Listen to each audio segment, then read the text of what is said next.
Glowcop. Glow that feels light, stay bright.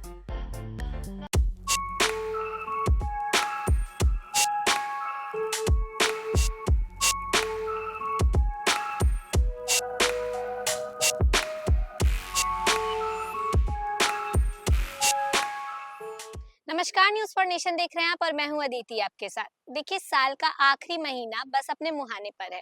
कल दिसंबर की पहली तारीख है। उसी के साथ साथ कुछ ऐसे अहम नियम है जो बदलने वाले हैं, जिसके बारे में अभी हम आपको विस्तार से बताएंगे। दिसंबर अपने साथ अहम बदलाव लेकर आ रहा है, खासकर बैंकिंग सेक्टर में। देखिए, बैंकिंग से जुड़े अगर आप कोई काम करने का सोच रहे हैं इस महीने, तो उसके पहले ये खबर जान लीजिए, क्योंकि कई दिनों तक बैंक बंद रहने की संभावना है दिसंबर में। चलिए आपको बताते हैं ये पूरा मामला विस्तार से। साल 2025 अब अपने आखिरी पड़ाव पर है। बस एक महीने बाद हम नए साल में कदम रखेंगे। वहीं दिसंबर यानी साल का अंतिम महीना कई छोटे बड़े बदलाव लेकर आएगा। खास तौर पर बैंकिंग सेवाओं पर इसका गहरा असर देखने को मिलेगा। आरबीआई द्वारा जारी हॉलिडे लिस्ट के अनुसार इस महीने विभिन्न राष्ट्रीय, क्षेत्रीय और स्थानीय अवसरों के चलते कुल 18 दिन बैंक बंद रहेंगे। ऐसे में यदि ग्राहक किसी महत्वपूर्ण बैंकिंग कार्य की योजना बना रहे हैं, तो उन्हें पहले से तैयारी करनी होगी।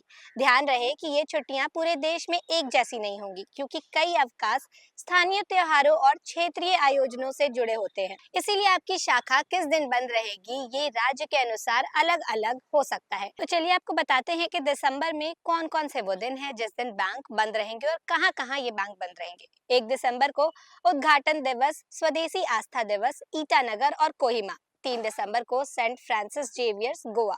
7 दिसंबर को रविवार। 12 दिसंबर को पुण्यतिथि शिलोंग। 13 दिसंबर को दूसरा शनिवार। 14 दिसंबर को रविवार। 18 दिसंबर यू सोसो थाम पुण्यतिथि शिलोंग।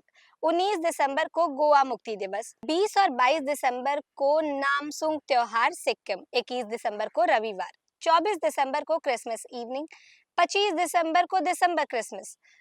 26 और 27 दिसंबर को क्रिसमस उत्सव और चौथा शनिवार। 28 दिसंबर को रविवार। 30 दिसंबर को यूकियांग नांगबी पुण्यतिथि और 31 दिसंबर को न्यू ईयर ईव। हालांकि शाखाएं कई दिनों तक बंद रहेंगी, लेकिन इस दौरान ग्राहक यूपीआई, नेट बैंकिंग और मोबाइल बैंकिंग जैसी डिजिटल सेवाओं का उपयोग जो है वो कर सकते हैं। इसीलिए चेक क्लियरेंस, पासबुक अपडेट या लॉकर जैसी शाखा आधारित सेवाओं के लिए पहले से प्लानिंग करना बेहतर रहेगा।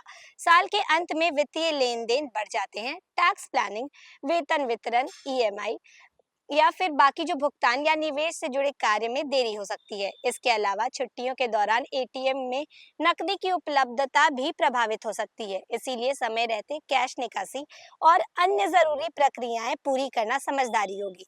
दिसंबर के पहले सप्ताह में ही आवश्यक कामों को निपटा ले, ताकि साल का ये अंतिम महीना बिना किसी वित्तीय रुकावट के सहज और सुकून से भरा हो। देखिए, तो अगर आप चाहते हैं कि नए साल की शुरुआत खुशियों के साथ हो और बैंकिंग से जुड़े छोटे मोटे झंझट आपकी योजनाओं में बाधा ना बने, तो अभी से तैयार कर लें। तो ये थी वो अपडेट जिसमें हमने आपको बताया कि दिसंबर में बैंक की सेवाएं जो है किस किस दिन प्रभावित रहेंगी, कहाँ कहाँ छुट्टी होगी, किस किस दिन छुट्टी होगी।